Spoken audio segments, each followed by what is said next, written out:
वो कहते हैं ना, जब शहर की भीड़ और शोर से दिल भर जाए तो पहाड़ों की ओर निकल जाना चाहिए, क्योंकि यहाँ सिर्फ सुकून नहीं मिलता, यहाँ खुद से मुलाकात होती है। और इस बार मैं पहुँचा हूँ क्वीन ऑफ हिल्स मसूरी में, जहाँ सुबह की हवा में ताजगी है, दोपहर में हरियाली की गोद है और शाम की रोशनी में एक अलग ही जादू है।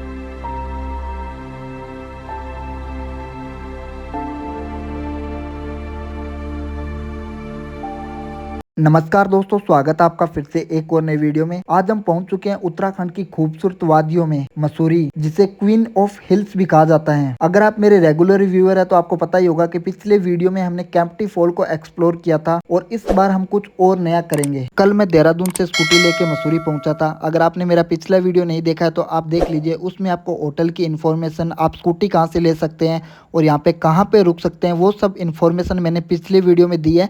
तो आप मेरा पिछला वीडियो जाके देख सकते हैं, उसमें आपको यहाँ से होटल, स्कूटी रेंट पे और बाकी सारी इन्फॉर्मेशन है वो उस वीडियो में मिल जाएगी। मैंने पिछले वीडियो में यहाँ के जो खूबसूरत वाटरफॉल है उसको भी दिखाया है, तो आप वो जाके देख सकते हैं। इस वीडियो में हम मसूरी के बुधा हिल्स, जहाँ से मसूरी का खूबसूरत नज़ारा देखने को मिलता है, उसके बाद में हम जाएंगे कंपनी गार्डन, जहाँ पे रंग बिरंगे फूल देखने को मिलते हैं। उसके बाद में हम जाएंगे लाल टिब्बा, जहाँ से हिमालय की बर्फीली चोटियाँ देखने को मिलती हैं। और उसके बाद में जाएंगे हम मसूरी की झील, और उसके बाद में रात के टाइम में हम यहाँ पे मॉल रोड को एक्सप्लोर करेंगे। तो आप यह वीडियो अंत तक जरूर देखना, आपको इस वीडियो में बहुत ही मज़ा आने वाला है। अभी हम दलाई हिल्स जा रहे हैं, जिसकी मसूरी से लगभग 4 किलोमीटर की दूरी पे है, तो मसूरी से पास में ही है। और रोड है वो भी बिल्कुल एकदम साफ़ सुथरी है, तो पहुंचने में किसी भी प्रकार की कोई दिक्कत नहीं होने वाली है। और इतना हमारे को ट्रैफिक भी यहाँ पे देखने को नहीं मिल रहा है, बिल्कुल रोड है जो खाली सी है, इतनी मतलब भीड़ भाड़ नहीं है रोड पे भी। मैं जो मसूरी के ट्रेवल है वो अप्रैल महीने में कर रहा हूँ, और इस महीने में लोग यहाँ पे आना स्टार्ट ही करते हैं। अभी देखिए, हमारे को बुद्धा टेम्पल के लिए नीचे से जाना पड़ेगा। यहाँ पे बुद्धा टेम्पल भी है, ये जो दलाई हिल्स है इसके पास में बुद्धा टेम्पल है, तो आप वहाँ पे भी जा सकते हैं। और बुद्धा हिल्स पे जाना चाहें तो वहाँ पे भी जा सकते हैं। यहाँ से ऐसा कहा जाता है कि बहुत ही खूबसूरत व्यू देखने को मिलता है मसूरी का।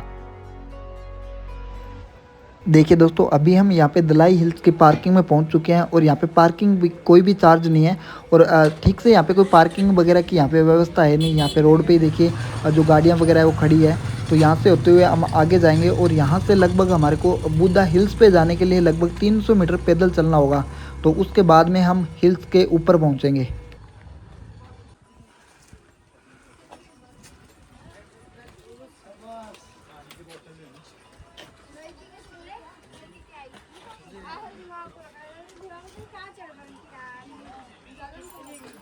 अभी हम हिल्स के नीचे पहुंच चुके हैं, और यहाँ पे फूड के स्टॉल लगे हुए हैं। तो यहाँ पे आप मैगी वगैरह या फिर कुछ भी लेना चाहें तो हम ले सकते हैं। पहाड़ी के ऊपर जाने के लिए इस प्रकार से रास्ता बना हुआ है, इस रास्ते से होते हुए हम पहाड़ी के ऊपर पहुंचेंगे। देखिए दोस्तों, जैसे ही हम दलाई हिल्स की तरफ जाते हैं तो हमारे को रास्ते में एक स्तूप बना हुआ दिखाई देता है। अगर आप स्तूप के बारे में नहीं जानते हैं तो क्या होता है तो मैं बता देता हूँ। स्तूप मुख्य रूप से बौद्ध धर्म से जुड़े होते हैं। इन्हें ध्यान, पूजा और पवित्र अवशेषों को रखने के लिए किया जाता है। स्तूप एक प्रकार की समाधि होती है या स्मारक होती है। बुद्ध या किसी बौद्ध भिक्षु महात्मा के धार्मिक अवशेष जैसे उनकी अस्थियां को सुरक्षित करने के लिए इनको बनाया जाता है। कुछ स्तूप में धार्मिक वस्तुएं जैसे पवित्र ग्रंथ, मूर्तियां आदि भी रखी जाती हैं।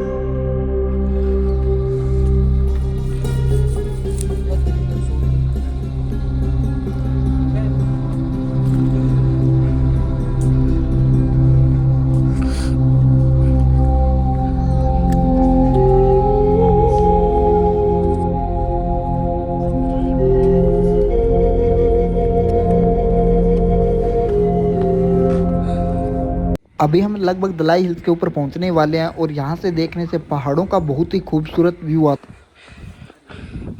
काफ़ी ऊपर आ गए, चढ़ाई तो वैसे काफ़ी ऊपर है, बहुत हाइट है इसकी, काफ़ी अच्छा ट्रैक है।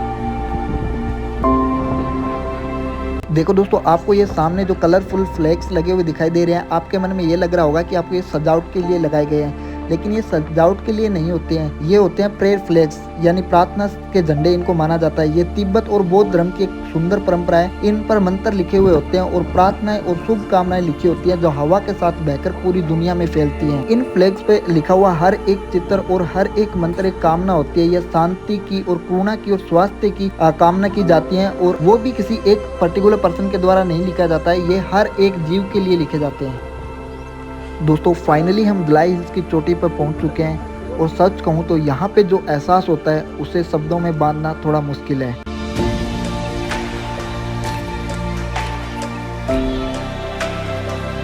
चारों ओर फैले हुए ऊंचे ऊंचे पहाड़ हरियाली से लिपटे हुए, जैसे धरती में हरी कंबल ओढ़ रखी हो। इस माउंटेन के ऊपर खड़े होकर देखने से यहाँ से हमारे को मसूरी के छोटे छोटे गांव भी दिखाई देते हैं। इस पहाड़ी के ऊपर भगवान बुद्ध की एक विशाल मूर्ति लगी हुई है, इसको हम आगे एक्सप्लेन करेंगे।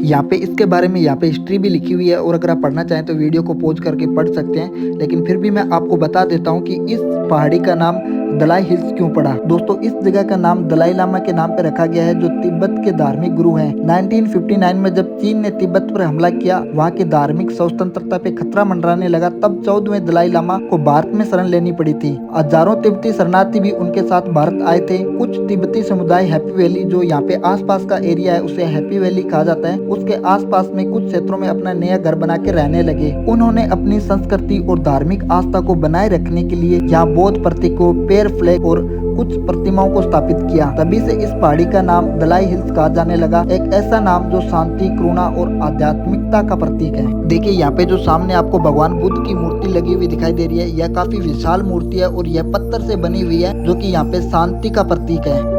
दलाई हिल्स मसूरी का एक फेमस टूरिस्ट स्पॉट है। यहाँ से खड़े होकर देखने से बहुत ही खूबसूरत नज़ारे दिखाई देते हैं। यहाँ से मसूरी और आसपास की घाटियों के बहुत ही खूबसूरत नज़ारे दिखाई देते हैं।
दोस्तों, अभी हम दलाई हिल से कंपनी गार्डन आ गए हैं, और जो दलाई हिल से कंपनी गार्डन की दूरी है वो लगभग 3 किलोमीटर है। तो यह जब हम मसूरी की तरफ जाते हैं तो रास्ते में ही पड़ता है, और इस जो कंपनी गार्डन का पर हेड का चार्ज है वो 50 रुपीज़ है। तो यहाँ से हमारे को टिकट लेके अंदर जाना होता है। यहाँ से हम टिकट लेंगे, और उसके बाद में हम सामने जो गेट दिखाई दे रहा है, उस गेट से होते हुए हम कंपनी गार्डन के अंदर जाएंगे। ये टिकट काउंटर है, और यहाँ पे जो स्कूटी का जो रेंट पार्किंग चार्ज है वो 30 रुपये है। तो यहाँ से आप टिकट लेके अंदर जा सकते हैं। तो चलो एक बार हम टिकट ले लेते हैं, और उसके बाद में कंपनी गार्डन के अंदर चलते हैं।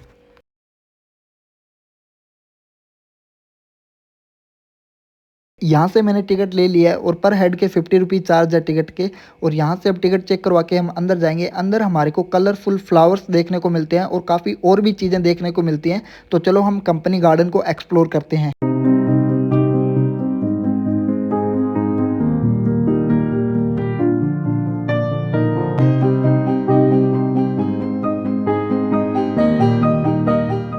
दोस्तों, हम कंपनी गार्डन के अंदर आ गए हैं और इसके बारे में हम पहले थोड़ा जान लेते हैं। कंपनी गार्डन का नाम ईस्ट इंडिया कंपनी से जुड़ा हुआ है। ब्रिटिश शासन के दौरान इस गार्डन को एक रिक्रिएशन स्पॉट की तरह डेवलप किया गया था। यहाँ ब्रिटिश ऑफिसर और उनके परिवार के लोग आराम करने और समय बिताने के लिए आते थे। शुरुआत में यहाँ बहुत से मेडिसिन प्लांट, फूलों की प्रजातियां और छोटे छोटे पेड़ पौधे उगाए जाते थे। इसका इस्तेमाल फार्मिंग और ब्रिटिश लोगों की डेली नीड्स के लिए उपयोग में किया जाता था। देखिए अभी यहाँ पे रेस्टोरेंट, कैफेज बन चुके हैं जो आप अपना अगर यहाँ पे आते हैं तो फूड एंजॉय कर सकते हैं, चाय कॉफी नाश्ता ले सकते हैं। और अभी यह जगह पूरी तरह से टूरिस्ट अट्रैक्शन बन चुकी है। यहाँ पर लोग फैमिली और फ्रेंड्स के साथ आते हैं, बोटिंग करते हैं और चिल्ड्रन राइड्स का मजा लेते हैं और पिकनिक एंजॉय करते हैं। यह गार्डन बहुत ही खूबसूरत तरीके से बनाया गया है। यहाँ पे कलरफुल आपको फ्लावर्स देखने को मिलते हैं।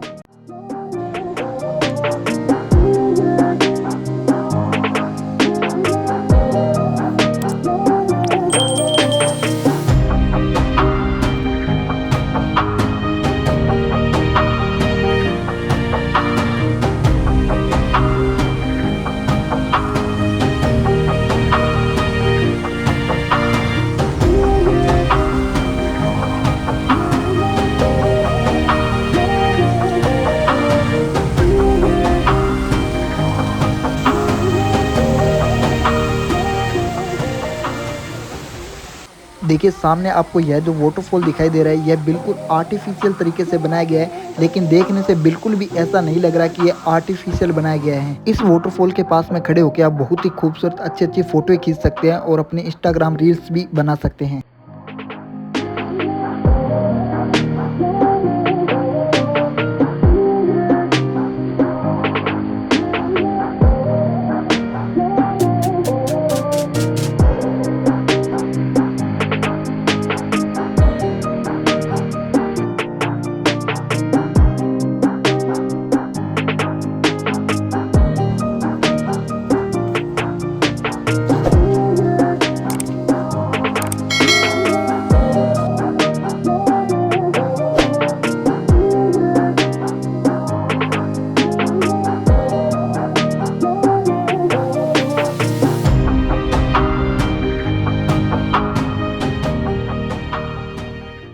दोस्तों आपको जितने भी ये फ्लावर्स दिखाई दे रहे हैं ये आर्टिफिशियल नहीं है बल्कि ओरिजिनल फ्लावर्स है और इनमें सुगंध वगैरह भी आती है, तो ये ओरिजिनल फ्लावर है, आर्टिफिशियल नहीं है।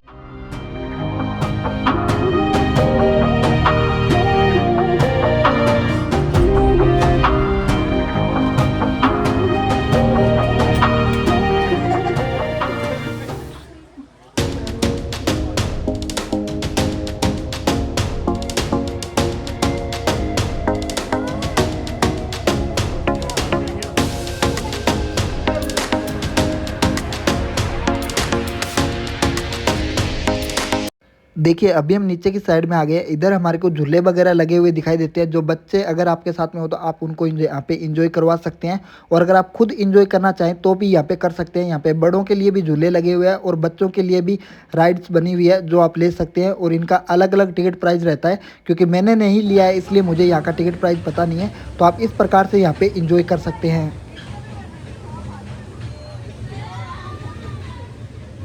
दोस्तों अभी हम यहाँ पे एक रेस्टोरेंट बना हुआ है उसके अंदर आ गए हैं, तो यहाँ पे हम कुछ ऑर्डर करके मंगवाएंगे और कुछ खाते हैं। देखिए यहाँ पे इस रेस्टोरेंट का ये मेन्यू है जो कि काफ़ी कॉस्टली है, और यहाँ पे जो नॉर्मली एक वेज सैंडविच होती है तो बाहर 30 से 40 रुपए मिल जाती है, वो यहाँ पे 100 रुपए की मिल रही है। तो ये काफ़ी कॉस्टली है ये रेस्टोरेंट।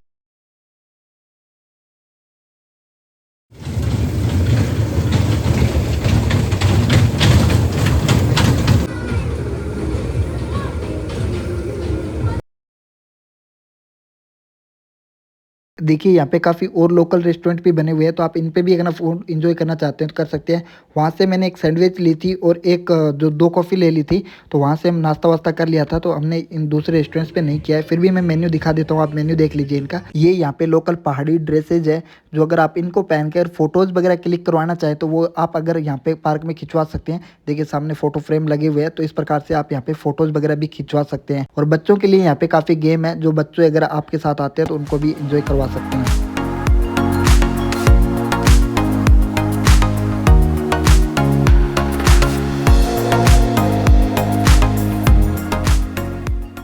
दोस्तों अब हम कंपनी गार्डन से लाइब्रेरी चौक पे आ गए हैं। यहाँ से हम जाएंगे लाल टिब्बा। लाल टिब्बा मसूरी की सबसे ऊंची और सबसे शांत जगह में से एक है। यह एक शानदार व्यू पॉइंट है जहाँ से हमारे को हिमालय की बर्फ से ढकी हुई चोटियाँ साफ दिखाई देती हैं। यहाँ से लाइब्रेरी चौक से जो लाल टिब्बा है इसका दूरी लगभग 7 किलोमीटर है, क्योंकि हमारे को घूम के जाना होगा।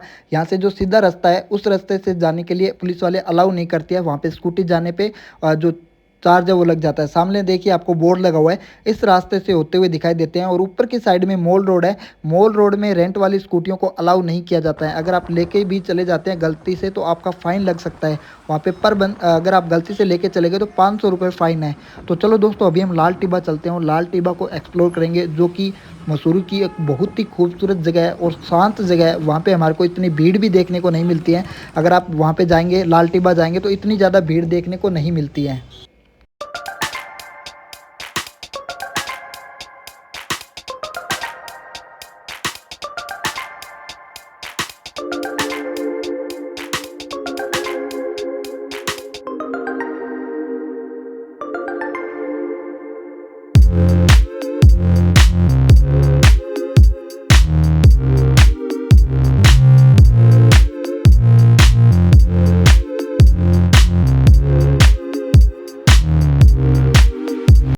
देखिए दोस्तों जब हम लाल टिब्बा जाते हैं तो हमारे को एकदम खड़ी चढ़ाई मिलती है, क्योंकि जो लाल टिब्बा है वो मसूरी की सबसे ऊंची चोटी है। दोस्तों अगर आप लाल टिब्बा 4 या 5 बजे के बाद जाएंगे तो आपको रास्ते में काफ़ी ट्रैफिक मिलेगा, क्योंकि काफ़ी लोग सनसेट देखने के लिए जाते हैं। लाल टिब्बा से जो सनसेट है वो बहुत ही खूबसूरत दिखाई देता है। एक बार मैं स्कूटी साइड पे लगा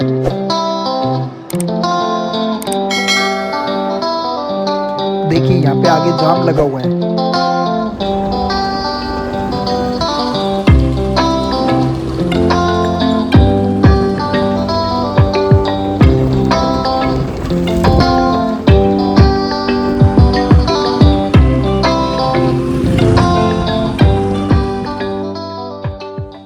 दोस्तों अभी हम लाल टिब्बा पहुंच चुके हैं और यहाँ का जो एरिया है वो बहुत ही शांत है।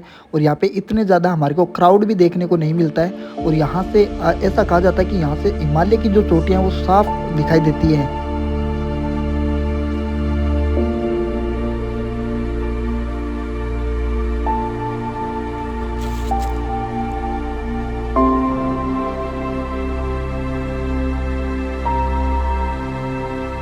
लाल टिब्बा में यह रोड बनी हुई है, इस रोड पे आप घूम सकते हैं और यहाँ पे आप यहाँ के शांत और यहाँ के जंगल को एंजॉय कर सकते हैं। यहाँ पे जो शांत वातावरण है उसको एंजॉय कर सकते हैं। और शाम के टाइम में जो यहाँ पे सनसेट होता है उसको भी देख सकते हैं। अगर आप सनसेट देखेंगे तो यहाँ से बहुत ही खूबसूरत सनसेट दिखाई देता है। और यहाँ पे नीचे काफ़ी गहरा जंगल है और यहाँ पे काफ़ी आपको लंबे लंबे देवदार के पेड़ भी देखने को मिलते हैं, जिनकी लंबाई 200 फीट से भी ज़्यादा है। अगर आपका पहाड़ों में घूमने का मन है और अगर आप शांति की तलाश में आते हैं तो यहाँ पे आप लाल टिब्बा आके आप शांति को एंजॉय कर सकते हैं।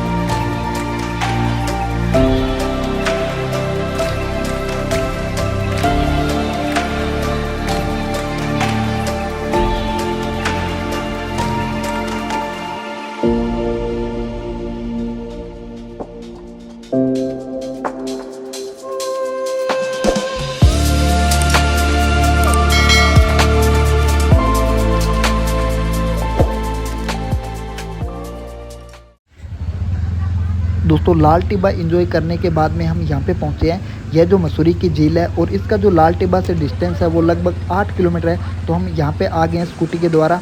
और यहाँ पे आप इसका जो चार्ज है वो 30 रुपये पर पर्सन है। अगर आप इसके अंदर एंट्री लेंगे तो 30 रुपये पर पर्सन की आपको टिकट लेनी पड़ेगी, जो मैं आपको कल भी यहाँ पे दिखाऊंगा। और यहाँ पे आप बोटिंग भी कर सकते हैं। देखिए यहाँ पे हमने एक ही टिकट ली, हम 2 बंदे हैं और उसने जो बंदा था उसने एक ही टिकट हमारे को दे दिया, बोला कि आप चले जाओ क्योंकि अभी बंद होने का टाइम है, तो आप यहाँ पे आके ऐसे ही बैठ सकते हो। तो यहाँ पे अगर आप बोटिंग करना चाहें तो बोटिंग भी कर सकते हैं। और देखिए इस प्रकार से यहाँ पे लोग बोटिंग करते हैं, तो आप बोटिंग कर सकते हैं। अभी यहाँ पे अंधेरा होने वाला है तो यहाँ पे हम बोटिंग अभी नहीं करेंगे, हम यहाँ पे बोटिंग कल करेंगे। यहाँ पे भी देखिए इतने ज़्यादा अभी टूरिस्ट है नहीं, इतने ज़्यादा क्राउड हमारे को यहाँ पे भी देखने को नहीं मिल रहा है, क्योंकि अभी अप्रैल का महीना है, स्टार्टिंग है, लगभग अप्रैल महीने की 15 तारीख हुई है। तो यहाँ पे अभी तक मसूरी के अंदर इतना क्राउड हमारे को देखने को मिल नहीं रहा है। जैसे जैसे पीक सीजन आता है तो यहाँ पे काफ़ी क्राउड होता है, उस टाइम में यहाँ पे जगह भी नहीं मिलती। और आपको ये बोट है, इनमें भी आपको जगह नहीं मिलती। यहाँ पे इतनी ज़्यादा बोट भी नहीं है, देखिए झील के अंदर भी आपको कम ही बोट देखने को मिल रही है, तो इतना ज़्यादा क्राउड नहीं है। अगर आप अप्रैल के महीने में आते हैं तो यहाँ पे आपको इतनी ज़्यादा भीड़ देखने को नहीं मिलेगी। और यहाँ पे ठंड भी है अभी, जो टेम्परेचर है वो रात को लगभग 12 डिग्री के आसपास हो जाता है। और जो शाम के टाइम में यहाँ पे ठंड पड़ने लग जाती है। तो अगर आप मसूरी की ट्रिप प्लान कर रहे हैं तो आप गर्म कपड़े ज़रूर लेके आएँ साथ में। देखिए पानी है वो इसका बिल्कुल एकदम साफ़ सुथरा है। यहाँ पे रेस्टोरेंट बने हुए हैं, तो आप अगर अपना फूड एंजॉय यहाँ पे भी करना चाहें तो कर सकते हैं। Maggi, cold drink, cold coffee, पानी, जो भी आप यहाँ पे लेना चाहें तो ले सकते हैं। यहाँ पे आसपास में झील का नज़ारा है वो बहुत ही खूबसूरत है, एकदम शांत जगह है। यहाँ से हमने रेस्टोरेंट पे ऑर्डर कर दिया है। यहाँ पे मैंने भेलपूरी मंगा ली है और एक चीज़ और मंगाई है जो मैं आपको दिखाऊंगा। और यह मेन्यू है, आप देख लीजिए। यहाँ पे भी इतना कॉस्टली फूड नहीं है। इस साइड में देखिए भूत बंगला बना हुआ है, तो आप इस भूत बंगले में जा सकते हैं। और मैं आगे चल के आपको दिखाता हूँ इनका जो बोट का क्या प्राइस है वो हम देखते हैं, पता करते हैं एक बार। चलो एक बार अंदर उधर चलते हैं आगे और दिखाता हूँ मैं आपको। देखिए यहाँ पे पेडल वाली बोट है, उसका जो प्रति व्यक्ति 50 रुपये चार्ज है। 12 मिनट के लिए आपको दिया जाता है और 3 व्यक्ति एक बोट के अंदर बैठ सकते हैं। यह टिकट काउंटर है। मुझे लग रहा है अभी इतना क्राउड नहीं है, इस वजह से यहाँ पे इतने ज़्यादा मतलब रेट हाई नहीं कर रखे हैं। जैसे जैसे क्राउड बढ़ेगा वैसे वैसे यहाँ पे रेट भी बढ़ जाएगी। तो अगर आप आते हैं तो अगर आपको रेट ज़्यादा देखने को मिलता है तो क्योंकि वो क्राउड के कारण हो सकता है, क्योंकि यहाँ पे अभी इतनी ज़्यादा भीड़ नहीं है। और यहाँ पे काफ़ी दुकानें भी बनी हुई है, तो आप अगर अपनी कुछ शॉपिंग वगैरह कुछ लेना चाहें और यहाँ पे लोकल कुछ सामान लेना चाहें तो वो ले सकते हैं। और यहाँ पे देखिए इस प्रकार से ये जो पैडल वाली बोट है इससे आप राइड कर सकते हैं, जो कि आप मैंने यहाँ पे आलू टिक्की मंगाई थी और भेलपूरी मंगवाई थी। तो आलू टिक्की तो मेरी रेडी होके आ गई है, अभी थोड़ी देर में हमारी भेलपूरी आएगी। मेन्यू मैंने आपको दिखाई दिया है, आपने देख लिया होगा मेन्यू। यहाँ पे जो ये आलू टिक्की बनाई है बहुत ही टेस्टी बनाई है। रात को मैंने जो खाना खाया था वो इतना टेस्टी नहीं था, बल्कि ये आलू टिक्की है ये बहुत ही टेस्टी है। चलो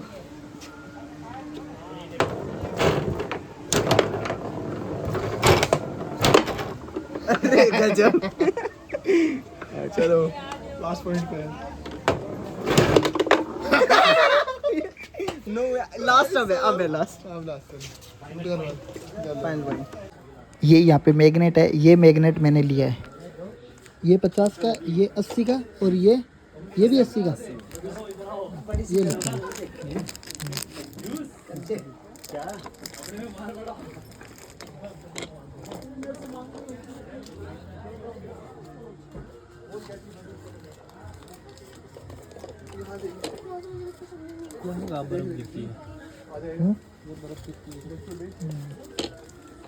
ये यहाँ पे लकड़ी के बने हुए कप है। ये जो यहाँ पे शीशम की लकड़ी है उसके द्वारा यहाँ पे जो यहाँ के कारीगर होते हैं वो बनाते हैं, जो कि खूबसूरत है। ये भी यहाँ पे आते हैं तो आप खरीद सकते हैं, जो कि खूबसूरत है घर में रखने के लिए। दोस्तों अभी हम दोबारा से लाइब्रेरी चौक पे आ गए हैं। मैं झील से आने के बाद में होटल चला गया था, वहाँ पे हम नहा के और काफ़ी देर आराम किया। उसके बाद में अभी लगभग 8:30-9 बजने वाले हैं, तो अभी हम यहाँ पे आ गए हैं। ये जो लाइब्रेरी चौक है, लाइब्रेरी चौक, यहाँ से जो रात का व्यू है वो बहुत ही खूबसूरत आता है। शाम के टाइम में आप मॉल रोड पर घूम सकते हैं। अब मैं आपको यहाँ का मॉल रोड का नज़ारा दिखाऊँगा, जो कि बहुत ही खूबसूरत आता है। और कल दिन में भी मैं आपको मॉल रोड का नज़ारा दिखाऊँगा जो डे का होगा। अभी मैं नाइट का आपको यहाँ पे मॉल रोड का नज़ारा दिखाऊँगा। यहाँ मॉल रोड पे सामने जो पूरी आपको दिखाई दे रही है पूरी मॉल रोड है। यहाँ से आप गर्म कपड़े खरीद सकते हैं, कुछ भी यहाँ पे खाना चाहें। यहाँ पे रेस्टोरेंट्स बने हुए हैं, होटल्स वगैरह अगर आप लेना चाहें तो मॉल रोड पे ले सकते हैं, मॉल रोड के आसपास ले सकते हैं। अगर मॉल रोड पे आप होटल लेते हैं तो थोड़े आपको महंगे मिलेंगे, लगभग 2000 से प्लस मिलेंगे। अगर आप थोड़ा सा आगे चल के होटल लेते हैं तो आपको 700, 800, 900, 1000, 1200 रुपये तक होटल मिल जाता है। तो चलो एक बार मैं आपको यहाँ से मसूरी का व्यू दिखाता हूँ, जो कि नाइट में किस प्रकार से आता है। दिन में यहाँ पे आप सनसेट वगैरह भी देख सकते हैं। मसूरी का यहाँ से सनसेट भी दिख जाता है, लेकिन यहाँ पे नाइट के टाइम में ठहरने के लिए, रुकने के लिए या फ़ोटो शूट के लिए ये बेस्ट लोकेशन है। देखो मैं आपको सुबह भी दिखा दूंगा ये लोकेशन, और अभी भी आप देख लीजिए एक बार। मैंने पिछले वीडियो में आपको सुबह का यहाँ पे नज़ारा दिखाया था, जो कि बहुत ही खूबसूरत था। आपने देखा होगा पिछले वीडियो में। अगर आपने वीडियो नहीं देखा तो आप जाके देख सकते हैं, लिंक मैं डिस्क्रिप्शन में डाल दूंगा। देखिए यहाँ से कितना खूबसूरत व्यू आता है।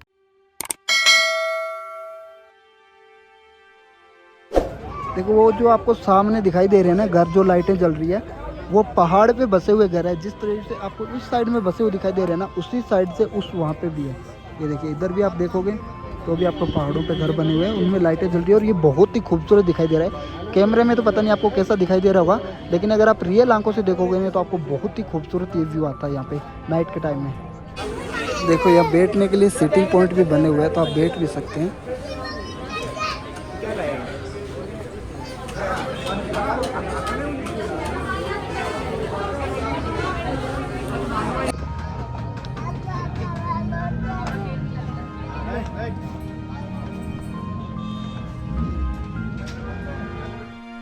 चलो दोस्तों, अब हम मसूरी के मॉल रोड को एक्सप्लोर करते हैं और मैं आपको मसूरी के मॉल रोड का नाइट का नज़ारा दिखाता हूँ कि किस प्रकार से हमारे को देखने को मिलता है जब आप आएंगे यहाँ पे। अगर आप मसूरी आने का प्लान कर रहे हैं तो मैं आपको दोबारा सजेशन दूंगा कि अगर आप यहाँ पे आते हैं तो गर्म कपड़े ज़रूर साथ में लेके आएँ, क्योंकि अभी भी यहाँ पे सर्दी पड़ रही है, काफ़ी सर्दी है। मैं मेरे साथ में गर्म कपड़े लेके आया था क्योंकि मुझे पता था यहाँ पे अभी भी सर्दी है। तो यहाँ पे जो नाइट का टेम्परेचर है वो 16 डिग्री से भी नीचे चला जाता है।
ये ड्राई फ्रूट मिक्स, ये दूध है और ये जलेबी है, ये मिल्क है और ये जलेबी है जिसमें ड्राई फ्रूट वगैरह मिक्स किए हुए हैं और क्रीम वगैरह, और वो जलेबी है।